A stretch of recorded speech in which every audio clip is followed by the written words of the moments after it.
en lisant, en écrivant. Le podcast de lecture versatile de Pierre Ménard.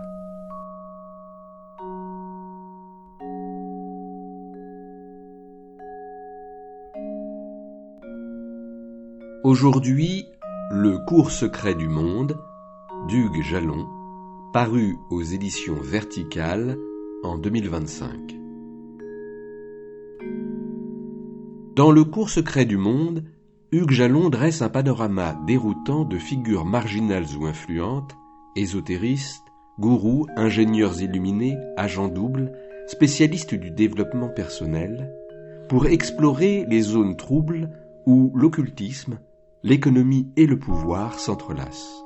À travers un montage d'anecdotes, d'extraits et de réflexions, il interroge le capitalisme comme système ésotérique, construit sur des promesses opaques et des récits à décrypter. Derrière les histoires singulières de ces chercheurs de vérité se dessine une logique du secret devenue norme.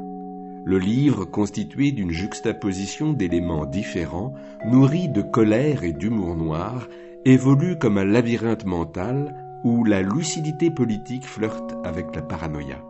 Hugues Jalon y esquisse une critique du monde contemporain et un appel à rompre avec ses injonctions absurdes.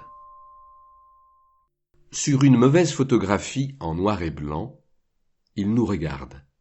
Il a l'air d'un dandy avec sa cravate nouée sous son faux col et ses cheveux clairs bien peignés.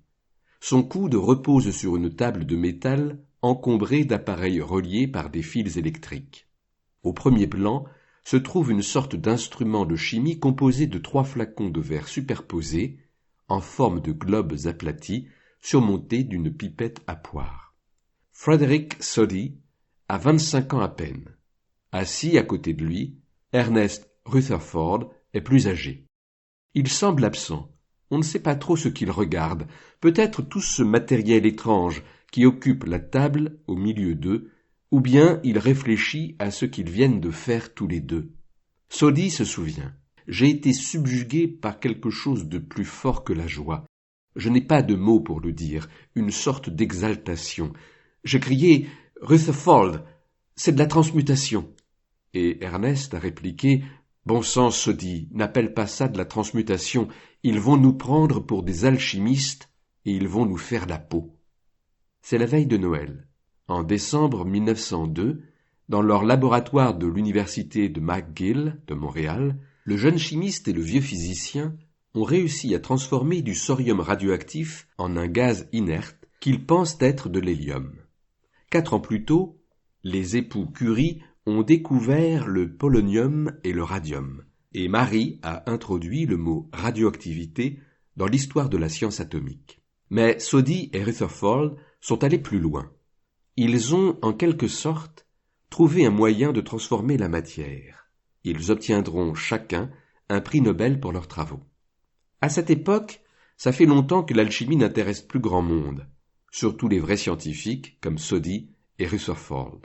Tous les vieux instruments de ceux qui cherchaient à percer les mystères de la matière, la tanore, l'alambic, le pélican, la cornue, le bain de sable, sont depuis des siècles rangés au magasin des souvenirs et dorment dans les cabinets de curiosité. La physique et la chimie nucléaire, qui explorent la structure invisible des atomes, changent tout. Quelque chose est en train de se passer avec cette histoire de transmutation, quelque chose qui peut changer la face du monde pour toujours. Les vieux alchimistes soulèvent une paupière, les théosophes britanniques publient un communiqué, le milieu scientifique s'agite, c'est le début de l'ère atomique, comme on dit alors. Et voilà que Soddy s'enthousiasme dans l'une de ses conférences. Dans une civilisation capable de transmuter la matière, l'être humain n'aurait plus besoin de gagner son pain à la sueur de son front. Il pourrait transformer les déserts, faire fondre les calottes polaires et faire que la planète tout entière soit un paradis. Mais on devine aussi une angoisse sourde devant l'avenir qui s'ouvre à eux. Comme l'écrit Rutherford, un imbécile dans un laboratoire pourrait faire sauter l'univers par mégarde. La transmutation de la matière, c'est la libération d'une énergie inconnue jusque-là. H. G. Wells, qui avait suivi de près les travaux de Soddy et Rutherford, publie en 1914 un roman, The World Set Free, où il est le premier à imaginer l'existence de bombes nucléaires. On raconte que Léo Szilard a lu le livre de Wells quelques mois avant de mettre au point le concept de réaction en chaîne en 1933. Mais ça, c'est une autre histoire, celle du projet Manhattan, de Hiroshima, de Nagasaki, des missiles intercontinentaux américains et soviétiques, des Pershing et des Euromissiles, etc. Quand j'avais 13 ans, il est sorti un film que je ne suis pas sûr d'avoir vu, mais dont tout le monde parlait tant il avait frappé les esprits. Le jour d'après. Le récit ultra-réaliste d'une guerre nucléaire mondiale et de la quasi-destruction de l'humanité. Il paraît que même le président américain Reagan en est sorti déprimé.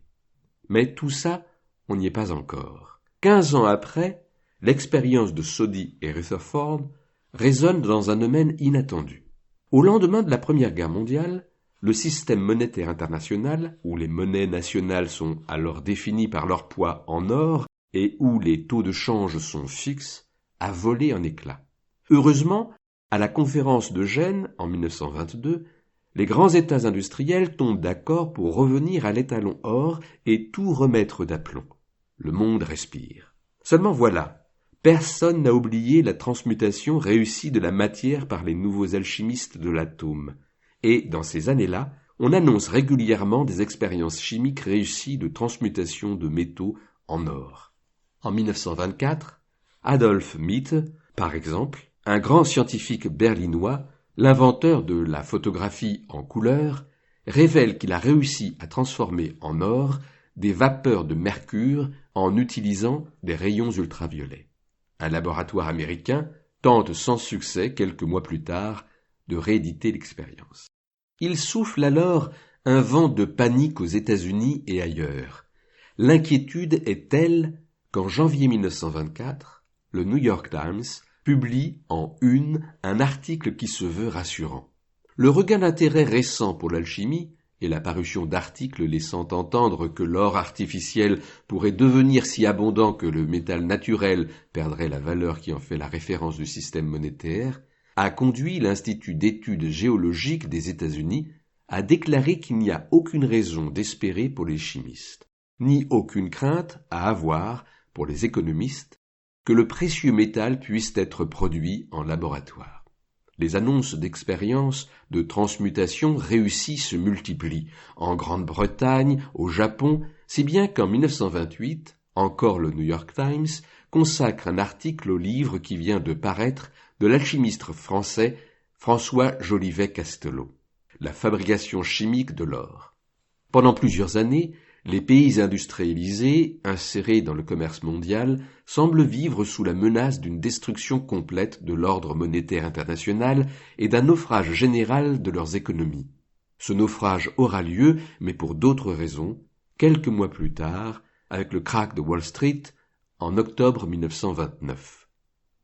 Ensuite, plus personne ne s'intéresse vraiment à l'or.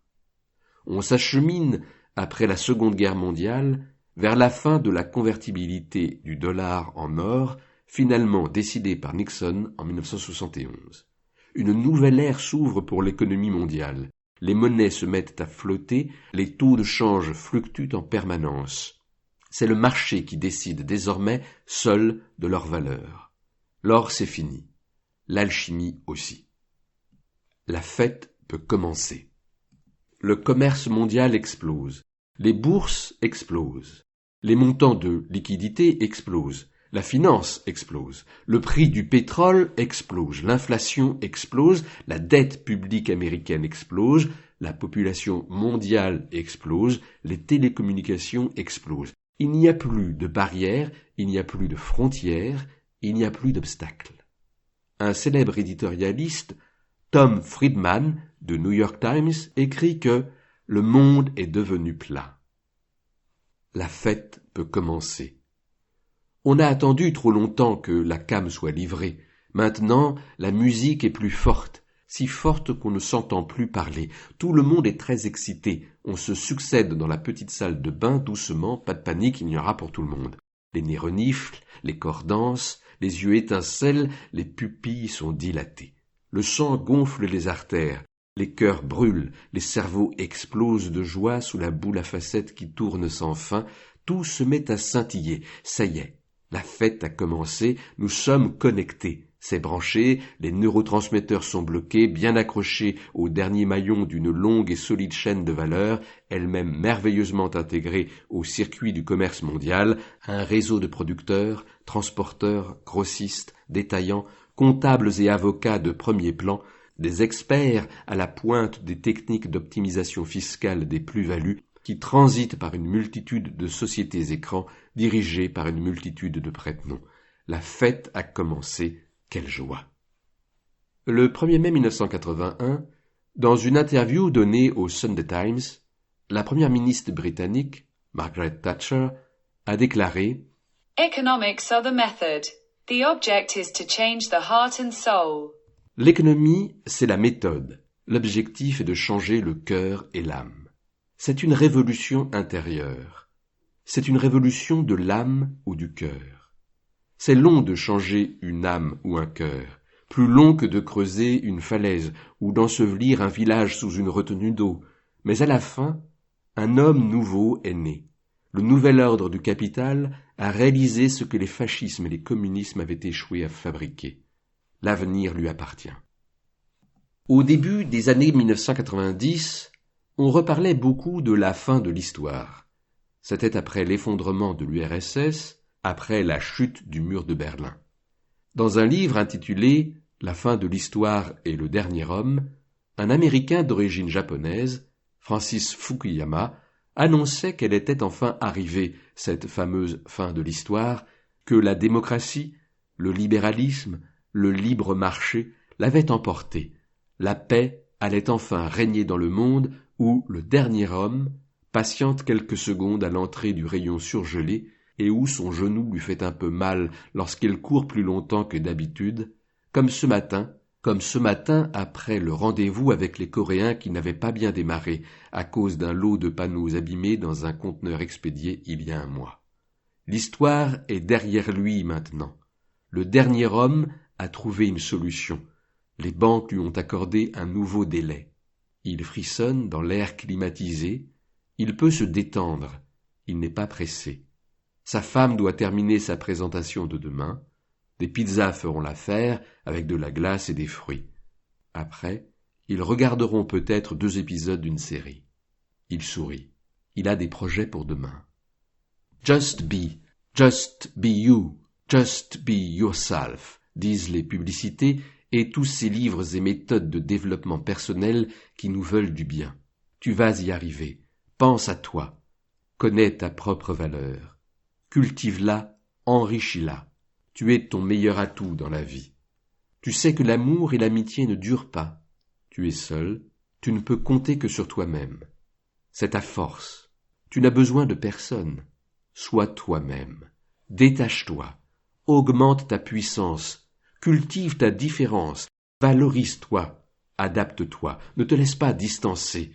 Accrois tes compétences. Accrois tes chances. Évite les ornières. Repositionne-toi. C'est bien. Tu vas apprendre maintenant à te dépasser. Tu verras, ce sera dur, ce sera douloureux, mais tu vas trouver ta place dans ce monde. Aide-toi.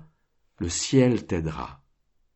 En exil aux États-Unis, le philosophe Theodor Adorno entreprend en 1952 une étude de la rubrique astrologique du Los Angeles Times.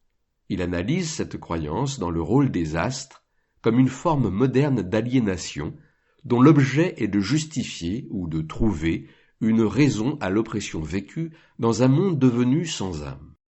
Ce qui pousse les gens dans les bras des différents types de prophètes de l'imposture n'est pas seulement leur sentiment de dépendance et leur désir de mettre cette dépendance sur les comptes de sources supérieures et, en définitive, plus acceptables, c'est aussi leur désir de renforcer cette dépendance, de ne pas avoir à prendre en main leurs affaires. Dans les Minima Moralia, il consacrera quelques pages à l'occultisme, qui recouvre dans son esprit l'astrologie et le spiritisme. Il parle d'exploitation matérielle directe des âmes. Il dit que l'occultisme est la métaphysique des imbéciles, fournissant une vision du monde aux esprits faibles, une réponse rapide et brutale pour chaque question. Il dit qu'elle soustrait chacun à toute solution. Il dit que la répression vers la pensée magique, à l'époque du capitalisme avancé, assimile la pensée à des formes propres à ce capitalisme. Il n'avait encore rien vu. En lisant, en écrivant. Le podcast de lecture versatile de Pierre Ménard.